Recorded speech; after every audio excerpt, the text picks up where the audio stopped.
ACCL के गायत्री खदान से रोजाना सैकड़ों टन कोयला चोरी।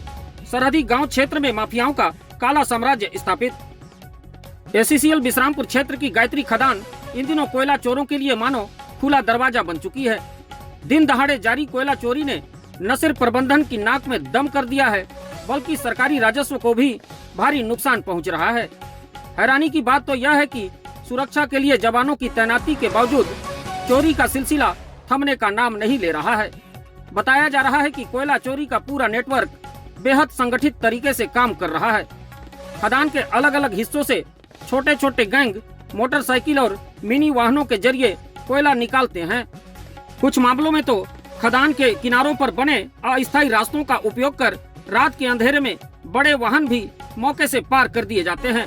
सूत्रों का कहना है कि खदान के भीतर से 50 से 100 टन की अवैध निकासी और महीने में लगभग हजारों टन कोयले के घाटे का अंदाजा लगाया जा रहा है। यह नुकसान सीधे तौर पर राजस्व पर चोट है, जिससे सरकारी आय पर असर पड़ रहा है।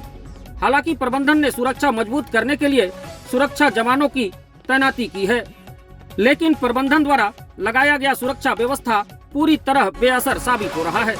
कई बार तो सुरक्षा कर्मियों की चोरी से सेटिंग की बात भी सामने आ चुकी है। उनके ऊपर भी रुपए का लेन देन कर चोरी कराने का आरोप लगता रहा है।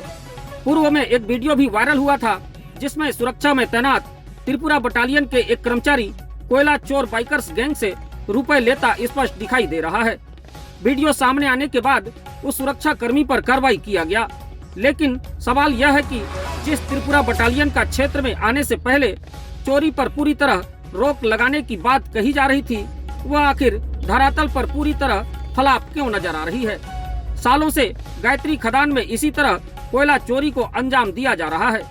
रोजाना सैकड़ों टन कोयला बाइकर्स गैंग खुलेआम खदान के भीतर बाइक से लोड कर पार कर दे रहे हैं। सैकड़ों की संख्या में बाइकर्स गैंग दिन हो या रात खुलेआम खदान के भीतर से बोरी में कोयला भरकर सूरजपुर जिले के सरहदी गांव सरगुजा जिले के लैंगा में कोयले के बड़े तस्करों को किलो के भाव में बेच रहे हैं, जहां से ट्रकों के माध्यम से माफिया बड़े तस्करी को अंजाम दे रहे हैं।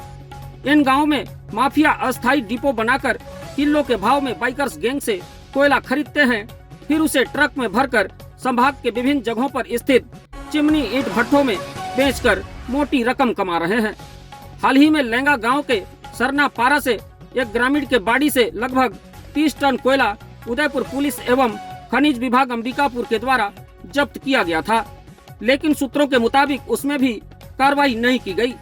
कोयला जब्ती के इस मामले को लगभग 1 महीने बीत गए, पर इस मामले में अभी तक किसी तरह कोई कार्रवाई नहीं होने से प्रशासन भी सवालों के कटघरे में है।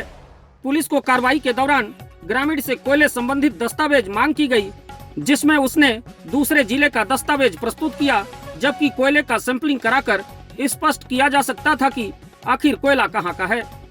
जिस जगह पर कोयले का ढेर पाया गया, वहां से गायत्री खदान जंगल के रास्ते महज 2 किलोमीटर की दूरी पर स्थित है।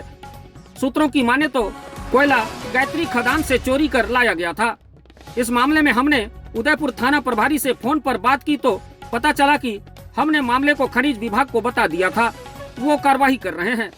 फिर हमने तुरंत खनिज विभाग अंबिकापुर को फोन लगाया। उन्होंने उदयपुर पुलिस को जांच में दस्तावेज प्रस्तुत नहीं करने की बात कहकर मामले से पल्ला झाड़ लिया। सालों से इस क्षेत्र में चल रहे माफियाओं का काला साम्राज्य को समाप्त करने के लिए क्या एक बार फिर ऊपर वाले को अवतार लेना पड़ेगा, या फिर इसी तरह आगे भी इस पूरे क्षेत्र में कोयले का काला कारोबार फलता फूलता रहेगा। सूत्रों के हवाले से यह भी खबर सामने आ रही है कि हाल ही में एसीसीएल प्रबंधन के कई बड़े सफेदपोश अधिकारी कर्मचारी विश्रामपुर क्षेत्र के खदानों से कोयला कबाड़ की तस्करी को आपसी मिली भगत कर अंजाम दे रहे हैं। आखिर सच जो भी हो, जिम्मेदारों को मामले की गंभीरता को देखते हुए जांच पड़ताल करनी होगी।